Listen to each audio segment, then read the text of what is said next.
Kalau kertas mungkin kena air, ketetesan air, atau mungkin gulung-gulung.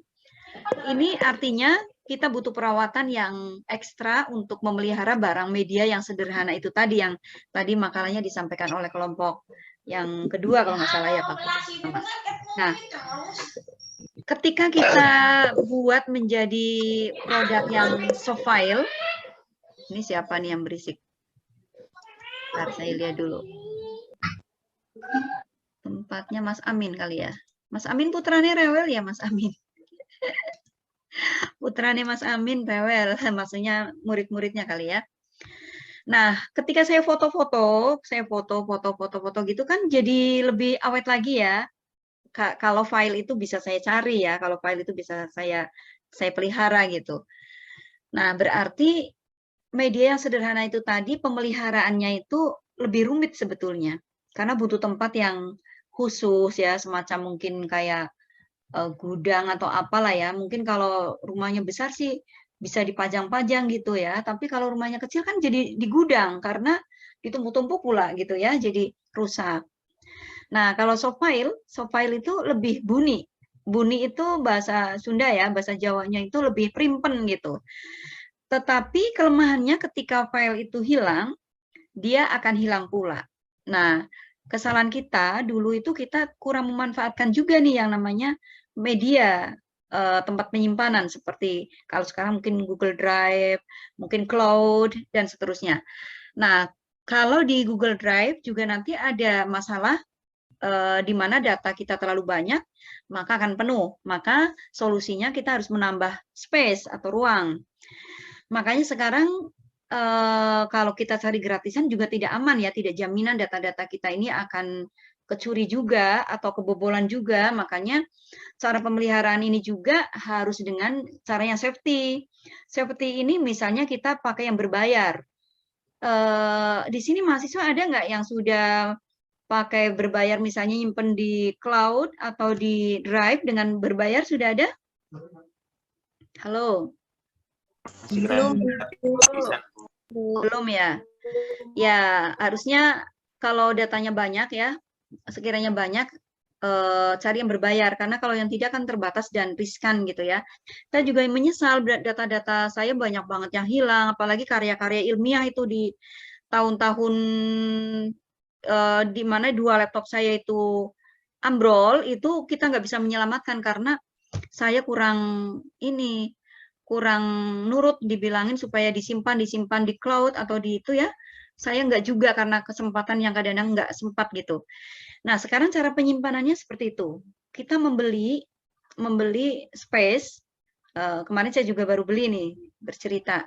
Saya beli yang 100 GB ya, 100 giga. 100 giga kan nggak banyak sebetulnya kalau untuk orang-orang yang memang banyak sekali berselancar di dunia digital gitu ya. Tapi nggak apa-apa karena waktu itu duitnya ada untuk beli segitu aja gitu.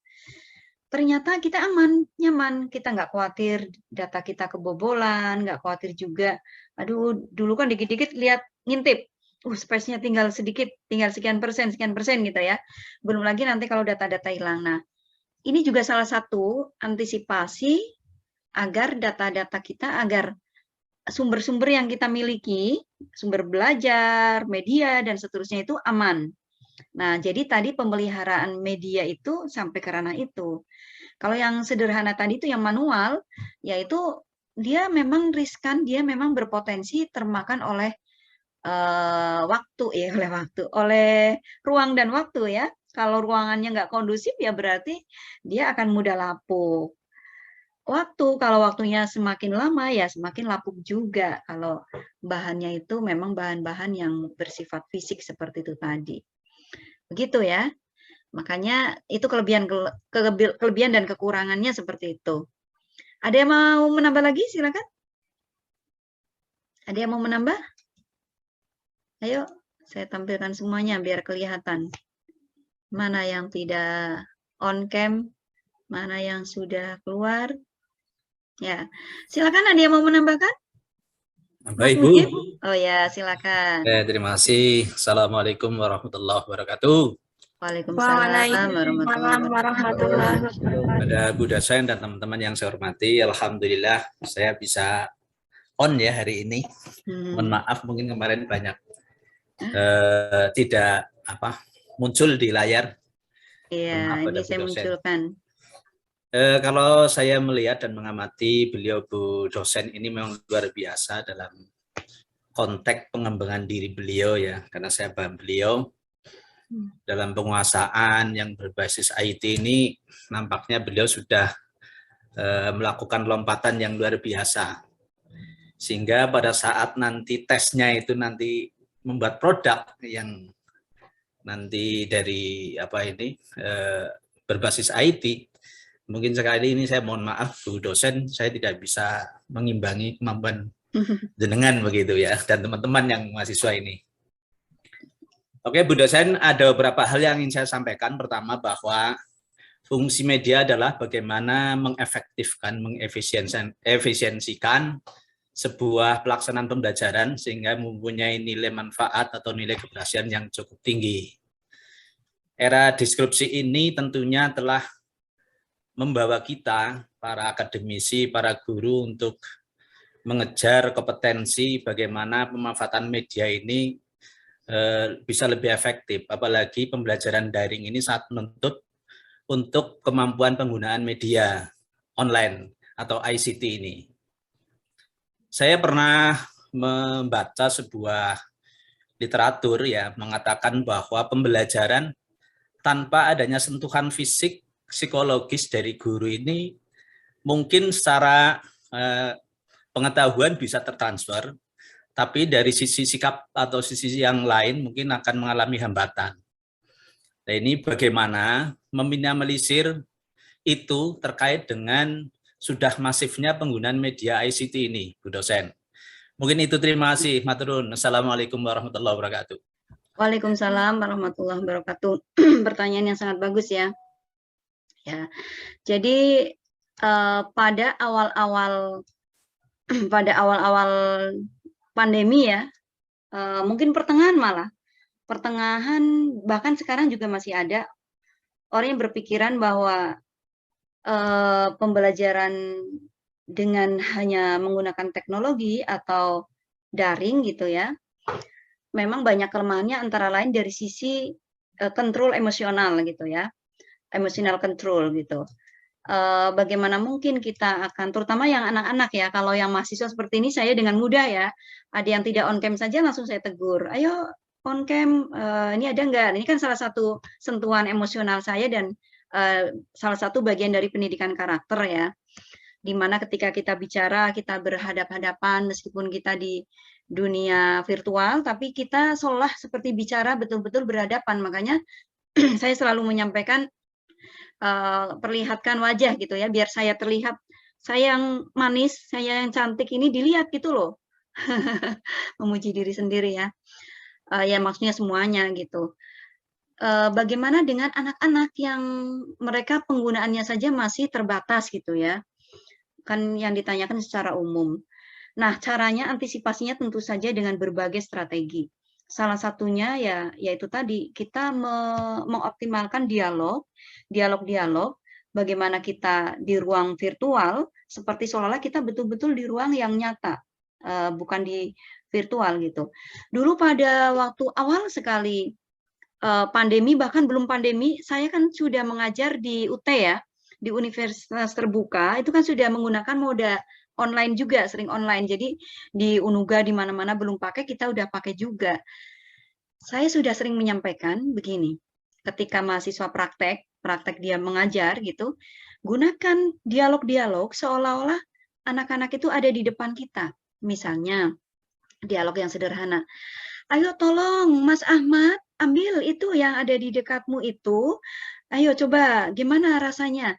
Nah, ini salah satu bentuk cara komunikasi bagaimana agar perhatian siswa, yang siswa tadinya tidak terperhatikan, dengan dipanggil, dengan dipuji mungkin, diapresiasi, atau ditegur kalau misalnya dia melakukan hal yang kurang pas gitu ya. Ini salah satu cara. Jadi dengan model komunikasi, mengoptimalkan komunikasi, dialog yang memang kita seperti berbicara. Saya juga sering memanfaatkan ini pada mahasiswa karena ini kan andragogi ya, katakanlah bukan lagi pedagogi, tapi andragogi karena yang dihadapin orang-orang yang sudah dewasa gitu. Ya cara saya kadang-kadang dengan banyak nyebut, misalnya gimana, tanya-tanya, makanya saya bilang kalau saya manggil, saya tanya, mahasiswa diam itu gemes banget saya tuh. Sepertinya kita itu nggak komunikatif gitu ya. Jangan-jangan matanya melihat ke saya, tapi pikirannya kemana gitu ya. Jangan-jangan ke Ayang gitu ya. Ayang belum mengingatkan, ih perhatikan Bu Inung, maka nggak perhatiin gitu ya. Nunggu diperingatin dulu sama si Ayang, kan nggak pas gitu kan. Pada ketawa kan, kelihatan galaunya itu.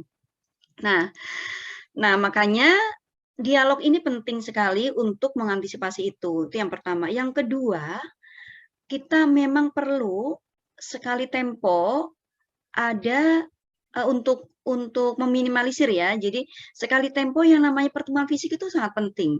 Makanya mahasiswa itu merengek sebetulnya nih. Mahasiswa itu merengek, Ibu kita kan kepengen luring yang kelas sebelah terutama ya, karena kelas sebelah itu kan sudah 2 tahun ini ikut saya nih. Jadi mungkin betul-betul kepengen ketemu gitu. Sampai sore kemarin juga, Ibu kita kan kepengen luring Bu, kita nggak pernah kepengen. Nah saya ada saja gini alasan. Saya mau luring, saya juga suka kalau langsung interaksi dengan mahasiswa, saya bisa langsung negur ketika mahasiswa bergerombol di situ ninggalin sampah, saya langsung, di sini nggak kelihatan kan, tuh sampah-sampah nggak kelihatan. Tapi kalau kita langsung, saya biasa telaten, itu Mbak tolong ada gelas aqua tuh dan bungkus jajan dibawa ya. Nanti kalau di situ ada tempat sampah, baru buang ke tempat sampah. Perhatian yang seperti ini, seorang dosen, seorang guru terhadap siswa, kan hal kecil itu. Hal yang sangat tidak ada artinya seolah-olah. Tapi sebetulnya di situ ada makna pendidikan yang tinggi ya. Perhatian juga ketika saya nyebut, Mbak Sabika, saya panggil langsung. Suara saya di ruang nyata dengan ruang virtual itu kan berbeda. Ada hal-hal yang sifatnya itu memang kekuatan emosional tersendiri ya ketika kita bertemu. Oleh karena itu mungkin butuh sekali tempo ketemu. Tetapi tidak harus memaksa demikian ketika memang situasi tidak memungkinkan.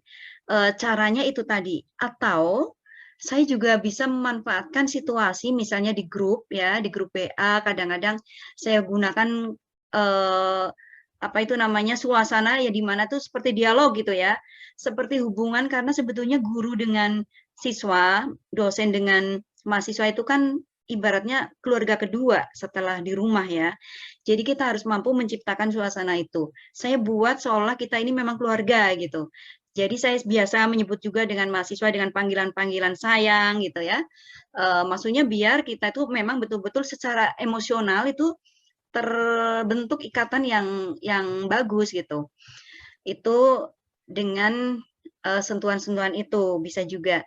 Atau yang ketiga, kita memanfaatkan media berbasis IT yang memang kita bisa menghidupkan media itu untuk sebagai media penyalur emosi kita. Contohnya begini. Saya lihat di sini ya. Kembali lagi ke Canva. Saya memang pakai Canva aja yang paling mudah ini. Jadi platform yang lain takut nanti mahasiswa sudah terlanjur saya kasih ini dari awal biar nanti nyambung terus gitu ya. Di sini ya. Di sini ini di elemen, perhatikan. Ini yang diklik elemen ya, bagian kiri nih. Nih. Di search sini dicari. Kita akan bicara tentang emosional guru dengan siswa. Di sini saya akan menggunakan tag active learning. Kenapa active learning? Karena ketika active learning ini pasti ada hubungan emosional yang tinggi. Maka yang muncul kan seperti ini ya. Nih gambarnya. Di sini pasti interaksi-interaksi siswa-siswa dengan anak-anak dan seterusnya. Ini saya kasih yang baru dulu. Saya klik. Nah, ketika saya akan menyampaikan pembelajaran tentang apa ya guru nanti ya, misalnya tentang makan misalnya. Ini nanti yang ngajar di SD misalnya atau adab makan atau apa atau indahnya kebersamaan dan lain-lain. Kita cari yang di sini namanya sama. Caranya di sini kita menampilkan gambar-gambar ini biar gambar ini match dengan apa yang kita sampaikan, sebisa mungkin yang menyentuh emosional. Berarti ini yang bentuknya video kalau bisa. Jangan yang bentuknya gambar satu dimensi, ya. Paling tidak yang bentuknya video kita cari kan banyak tuh yang bentuknya video, banyak sekali. Ini nih. Nah, ini misalnya ya. Ini kita tarik saja. Nah, ini ya. Nih, ini kan bentuknya video ya. Bentuknya video kalau kita tampilkan kan begini. Nah, ini adalah interaksi antara siswa dengan orang tua atau anak dengan orang tua. Kita, peranan guru di sini atau peranan audien yang ada di sini itu menerjemahkan setiap gestur yang ada di sini misalnya. Jadi beginilah cara orang tua mengajari anaknya dengan bahasa yang baik, dengan gestur yang halus lembut, tidak kasar ya. Gaya bicaranya juga seperti apa gitu ya. Itu contoh ya, contoh. Atau misalnya kita mau menyampaikan tentang apa ya namanya keagungan Allah atau apa, atau misalnya kalau yang eksak ya IPA atau apa kan di sini tinggal klik saja. Kebutuhan kita itu apa misalnya. Di sini misalnya kita mau menyampaikan tentang apa ya. Nah, kita tinggal ini beach kan munculnya seperti ini. Beach pantai ya. Misalnya kita mau menyampaikan tentang bagaimana air laut bersinergi. Air laut itu kan sebetulnya di situ terpisah dia. Air laut itu tidak tercampur ya. Kalau dalam fisika kita belajar kan begitu. Nah, kita akan menjelaskan, tinggal klik-klik aja, pilih yang hidup kalau ada, pilih yang hidup pasti dia akan ada, ya, dia akan ada ditemui di sini. Nah, inilah salah satu cara bagaimana agar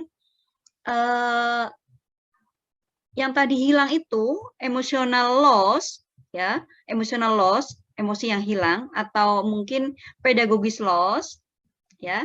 Dari sisi kalau di bidang pedagogi kan kita bagaimana guru menghadapi siswanya dengan cara yang seperti apa gitu ya. Caranya antara lain seperti itu. Atau yang berikutnya, ini kan tadi sudah 3 ya. Yang berikutnya bisa juga dengan cara guru memberikan proyek, ya, proyek tugas-tugas, tetapi tugas-tugas itu yang melibatkan pendidikan emosional, karakter, membangun karakter. Contohnya, berilah tugas-tugas yang sekiranya di situ ada keterlibatan orang di sekitar mahasiswa atau sekitar siswa. Misalnya yang mengharuskan dia komunikasi gitu loh. Komunikasi dengan orang yang ada di lingkungannya. Contohnya kan seperti misalnya kalau untuk mahasiswa ini kan karena sudah dewasa ya, berarti harus ada ruang-ruang dialog antara mahasiswa dengan orang yang dianggap sebagai sumber referensi. Misalnya, tolong nanti untuk materi ini mahasiswa bisa mengambil referensi dari 1 mungkin guru yang ada di pesantren, 2 mungkin guru yang ada di sekitar. Silakan wawancara atau gimana caranya dengan cara yang bagus. Nah, di situ pendidikan karakter jalan. Syukur-syukur kita memberikan tugas juga video ketika Anda melakukan wawancara, tampilkan ya. Jadi bagaimana sikapnya ketika mengajak bicara, dan seterusnya, jalannya komunikasi, itu kita nilai. Kalau di anak-anak usia SD, atau SMP, atau SMA, mungkin ini sekaligus menjawab yang tadi ya, pertanyaan Anda tadi Mas yang tanya itu, sesuaikan dengan usianya. Kalau saya, kalau untuk ngajarin guru-guru SD, biasanya saya menyampaikan begini, ada juga di video saya di YouTube, ada proyek yang mengharuskan kerjasama antara ibu di situ harus terlibat, bapaknya harus terlibat, atau misalnya tidak ada ibu, tidak ada bapak, ya kan kadang-kadang satu rumah tidak ada ibunya atau tidak ada bapaknya, dengan orang-orang yang ada di situ dekat, misalnya kakaknya, tantenya, omnya gitu. Nah, nanti akan ada proyek yang berbunyi di situ itu bagaimana keterlibatan orang-orang yang ada di sekitar. Ini juga pertanyaan Mas Mujib sekaligus menjawab bahwa era digital ini harus ada kerjasama yang sinergi antara sekolah, lingkungan keluarga, ya, dan juga lingkungan masyarakat. Ada namanya Tripusat Pendidikan, di mana kita memang harus memanfaatkan lingkungan sekolah, rumah sebagai pusat pendidikan. Makanya Tuhan mungkin mengingatkan kita ya dengan pandemi ini agar kita lebih mendekatkan lagi dengan ajarannya Ki Hajar Dewantara dulu, trilogi pendidikan, tripusat pendidikan. Karena kita selama ini lupa, kemarin sebelum daring jangan dikira pembelajarannya bagus loh. Saya sebagai supervisor ngamati pembelajarannya ada di sekolah-sekolah itu, guru-guru itu banyak yang tidak juga secara emosional itu terbangun, cuek. Dan saya yang prihatin begini ya, sering melihat guru itu terhadap siswanya itu kalau bicara kan bahasa Jawa tuh, tidak boso, tidak pakai bahasa kromo. Dengan mudahnya, dengan ringannya mereka berkata-kata dengan bahasa yang ngoko ya. Dan juga kadang-kadang teman kita di kantor, teman kita di ruang dosen, itu kalau saya dengar mereka telepon dengan putranya, dengan itu tidak memberikan contoh yang baik. Kalau prinsip saya kan kalau mau bahasa Jawa, yang ngomongnya yang halus, bahasa Sunda yang halus. Jangan aing-aing, uing-uing, nyong-nyong gitu ya. Tapi dengan yang halus. Ini juga salah satu cara. Salah satu cara bagaimana agar emotional loss tidak terjadi pada saat pembelajaran berbasis IT ya. Seperti itu. Makanya pandemi ini betul-betul mengingatkan kita semua. Ini termasuk mahasiswa ya. Mahasiswa itu pada saat belum pandemi ini juga kan tidak semuanya bagus. Di kampus itu kadang-kadang kita ngajar juga, kalau saya sih sukanya keluar kelas ya, saya nggak suka ngajar di kelas selama 100 menit, 200 menit itu di kelas nggak suka. Pasti ada saat-saat saya bawa ke halaman, kemana gitu ya, yuk kita keluar dulu, sekian menit, tapi kita harus tegas. Ini juga nih Mas Mujib, kedisiplinan dan ketegasan ini penting ya, ketika saya nggak tegas ini, misalnya saya nggak tegas nih, ini Mbak Awalia nih nggak kelihatan, nggak on cam nih, saya kok membiarkan saja, ini akan menjadi budaya. Budaya di mana ketika kita di ruang Zoom ini, kita maunya seenaknya kita ya, kan enaknya sambil tiduran, sambil apa gitu ya. Nah, kita ini kan sedang kuliah, kita harus menampilkan sikap-sikap yang sopan kan gitu ya. Makanya yang begini saya bangun betul ini Mas Mujib. Seperti saya sedang mengadakan seminar, workshop, terhadap peserta yang makan di depan kamera juga pasti saya tegur. Ini akan dilihat oleh jutaan orang loh, atau ratusan orang. Apakah Anda tidak malu kalau kelihatan sedang nyam-nyam makan, atau sedang ngobrol, atau sedang apa, kan malu. Nah, ini salah satu upaya untuk meningkatkan emosional dan juga karakter ya. Jadi secara emosional kita terbangun, secara karakter juga terbangun. Begitu Mas Mujib. Apakah ada lagi yang mau disampaikan? Terima kasih Bu. Untuk luring kapan-kapan di Brokerto aja biar teman-teman bisa di Brokerto. Iya.